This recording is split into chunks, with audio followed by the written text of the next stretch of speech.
প্রিয় মুসলমান ভাই অফিসের নিয়মিত সাথ এবং অন্য ধর্মের সকলকে আদাব শুভেচ্ছা জানিয়ে আমি ছোট মানুষ এখানে কথা বলতে পাওয়ার জন্য প্রথমে আমার দুই ট্রেনার স্টাফকে অশেষ ধন্যবাদ দিচ্ছি। সাথে সাথে আমাকে সুযোগ করে দেওয়ার জন্য আপনাদেরকেও অসংখ্য ধন্যবাদ। আলহামদুলিল্লাহ, আমি রামসরবতী স্কুলের অ্যাসিস্ট্যান্ট টিচার নাহিদ আহমেদ।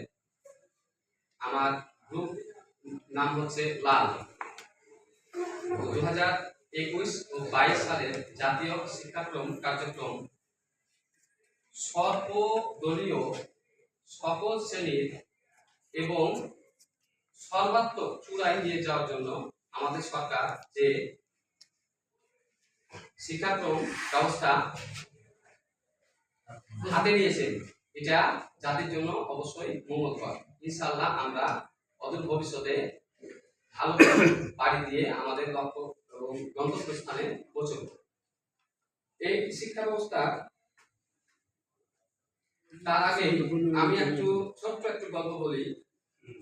এই 15 বছরের শাসন হিটলারের, তারপর যে ধ্বংসাবশেষ পেয়েছে অ্যাডেনাওয়ার, তখন উনি দায়িত্ব হাতে নেওয়ার পর উনি তো ছিলেন আগে মেয়র।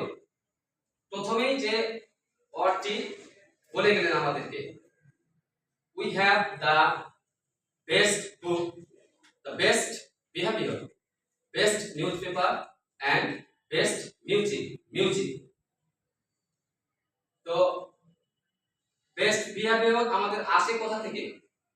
শিক্ষা। বই না পড়লে আমাদের চরিত্র গঠন হয় না। আমি ছোট মানুষ, প্লিজ আমাকে মাফ করবেন। আমরা আমাদের জাতিকে আরো সচেতন হতে হবে, আত্মসচেতন হতে হবে। আমরা পড়বো বেশি, বলবো কম, পড়বো বেশি, বলবো কম, লেখার চেষ্টা করব। তো যা হোক, আমি মোটামুটি প্রসঙ্গ কথা বাদ দিয়ে এই শিক্ষা ব্যবস্থা সকল পর্যায়ে দায়িত্বশীল, স্বপ্নপ্রণোদিত, দক্ষ, সংবেদনশীল, জবাবদিহিতামূলক, একীভূত দৃষ্টিভঙ্গি তৈরি করা। যেমন অভিজ্ঞতা ভিত্তিক শিখন, হাতে কলমে শিখন, সহযোগিতামূলক শিখন, প্রকল্প ও সমস্যা ভিত্তিক শিখন, অনুসন্ধান ভিত্তিক শিখন, অনলাইন ও মিশ্র শিখন। যোগ্যতা কি? জ্ঞান, দক্ষতা, দৃষ্টিভঙ্গি ও মূল্যবোধের সমন্বয়ে বর্ধিত সক্ষমতা। মোটামুটি উদ্দেশ্য আমরা এভাবে বলতে পারি: মানবিক মর্যাদা, সামাজিক ন্যায় বিচার, সাম্য, জাতীয়তাবাদ, সমাজতন্ত্র, গণতন্ত্র ও ধর্ম নিরপেক্ষতার অভিজ্ঞতা অর্জনের লক্ষ্যে শিক্ষার্থী দক্ষতা অর্জন করবে। নতুন কারিকুলামে শিক্ষাকে প্রতিযোগিতামূলক নয়, সহযোগিতামূলক করা হয়েছে। এই ধারণায় এবার শিক্ষক বই পড়াবে না, তিনি শিক্ষার্থীদের বিভিন্ন শিক্ষণ অভিজ্ঞতার মধ্য দিয়ে নিয়ে যাবেন। তো প্রথম এবং শেষ কথা, আমাদের প্রিয় নবী হযরত মুহাম্মদ সাল্লাল্লাহু আলাইহি ওয়াসাল্লাম যখন মিরাজ যায়, তখন আল্লাহ তাআলা প্রথমেই যে শব্দটি বলেছিলেন, ইকরা, পড়ো, তোমার প্রভুর নামে জ্ঞান অর্জন করো। এই পৃথিবীতে ভূমিষ্ঠ হয়ে আমাদের প্রথম দায়িত্ব হচ্ছে জ্ঞান অর্জন করতে হবে। সেটা বিশ্বজোড়া পাঠশালা মোর সবার আমি ছাত্র। তো এই জ্ঞান অর্জন করতে গিয়ে আমাদের একটা জিনিস মনে রাখতে হবে, যে হক কথা। অনেক আগে কলকাতায় একটা পত্রিকা চালু হয়েছিল, হক কথা।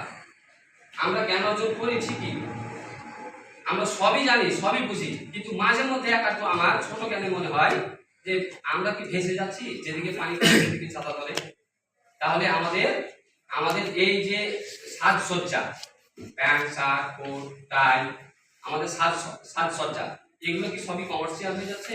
না জ্ঞান অর্জন করে আমরা মানবতা কি, মানুষের জন্ম, ইতিহাস, মানুষের ঐতিহ্য, মূল্যবোধ, মানব দুই পা, মানব পঞ্চেন্দ্রিয় এবং 4 পা, এর পার্থক্য কি, এগুলা কিন্তু মাঝে মধ্যে মনে হয় আমরা বিচলিত হয়ে যাচ্ছি। তো যাই হোক, মানুষ যতই জ্ঞান অর্জন করবে, তার ইনশাআল্লাহ সে ততই নম্র হবে, ততই সুন্দর হবে, ফেয়ার হবে। তো আমরা একটা আমার ছোট রিকোয়েস্ট, আমরা পড়ার বই পড়ার চেষ্টা করবো, পড়বো বেশি, বলবো কম। আমি আমার সামনে উপবিষ্ট সকল রেসপেক্টেড টিচার্স স্যারদের আমি আমার শেষ সালাম দিয়ে এখানে শেষ করছি। আলহামদুলিল্লাহ। Thank you sir. স্যার একটা প্রশ্ন আছে।